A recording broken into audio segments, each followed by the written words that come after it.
I want you to picturize Jesus. Look at Jesus sitting on the Mount of Olives. And he's looking at Jerusalem. He's looking towards the city and he's weeping. He's crying. Welcome. This is our channel where we study the Sabbath School quarterly lessons.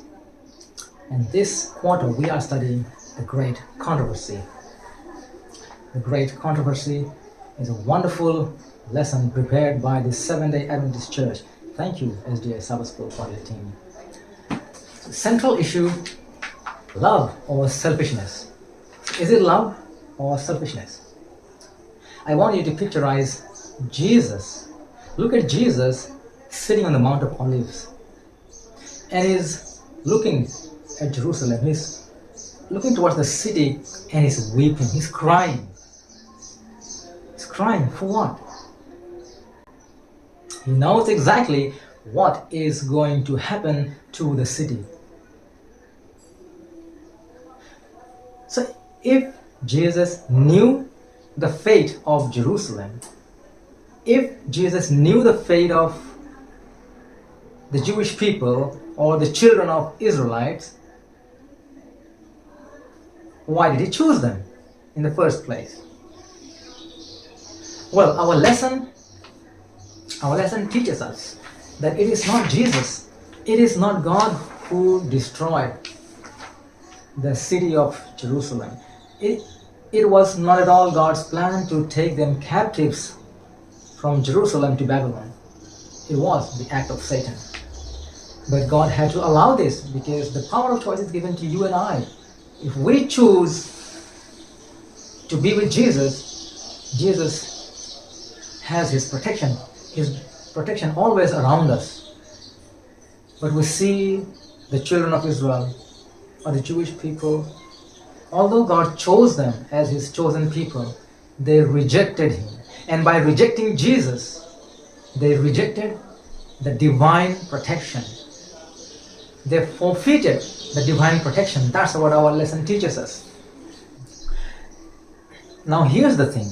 If you are a Christian, you know the love of God is never ending. His mercy is abundance. His mercy is beyond the universe. His grace is so vast. But we know that Satan is always around to deceive and to destroy. Satan likes wars. Satan likes killing, murdering, and all sorts of bad things. Satan wants to destroy the whole world as much as possible. He is determined to destroy the whole world if possible. He will do so as long as God allows it. Now here we learn one thing. As a result of Judah's rejection to Jesus, Judah's rejection to God, they lost their special status. What is the special status? That they are the chosen ones, chosen nation. So that chosen nation was a special status, and now they lost it. They forfeited His divine protection. They forfeited their special status. And that led to the horrific destruction of Jerusalem. What did Jesus say? Not one stone would be left upon another. Imagine the kind of destruction He's trying to explain. And that is what he foretold. He was trying to explain that the destruction of Jerusalem is not going to be something normal. It's terrible, terrible destruction. Everyone, so many of them lost their lives. Innocent women, small children lost their lives. They were taken captives. They were killed. And God led His people to proclaim His ministry, to proclaim the gospel. Jesus was heartbroken as He was sitting on the Mount of Olives looking at the city of Jerusalem. He was heartbroken because of His immense love. It was not selfishness, it was genuine love. It was true love. Immeasurable love for His people. Unconditional love for His people made Him to weep over Jerusalem. And that was just about a week before His crucifixion. He said in his own, he said here, let me read this to you. He said, "Oh Jerusalem, oh Jerusalem, if you only knew what is needed for peace, but you can't see it." So unfortunate. Jesus came to seek and to save the lost. Jesus came to save the humanity. Jesus chose his people whom he had, gave a special status as chosen nation, but even they rejected him, and Jesus was sorrowful. He was heartbroken. He said, if you only knew what is needed for peace, but they couldn't see it. Time will come, enemy will surround you. The enemy will surround you. That is what Jesus explains. The enemy will surround you. They will close in on you from all sides. And they will bring complete destruction, utter ruin upon the city. Not one stone shall remain upon another. Because you did not recognize the time when God came to save you. Same thing is happening to us today. Do we recognize our Savior who has shed his blood on the cross? Do we identify ourselves with Jesus who came to save us?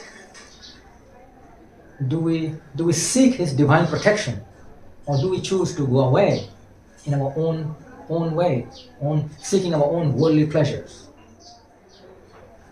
It is difficult to understand such an event as the destruction of Jerusalem in the light of God's loving character.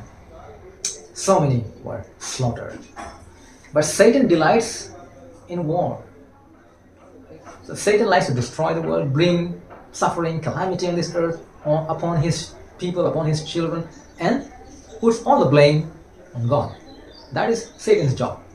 But our lesson explains to us very clearly that Christians are always preserved in every generation. During Jesus' time, we can see that how God preserved his people. Although there were difficulties they went through, but God preserved his people. Soon after the death of Jesus, the disciples realized what Jesus had been trying to teach them while on earth, and they began to frantically go to every nook and cranny of this world. They spread out to every direction and began to preach. They began to preach Jesus. They began to preach his soon coming. They began to preach the gospel. They were tortured. They were beaten. They were tormented. They were imprisoned. They were handcuffed. Yet they never gave up, because they knew that Jesus had promised that he will come again.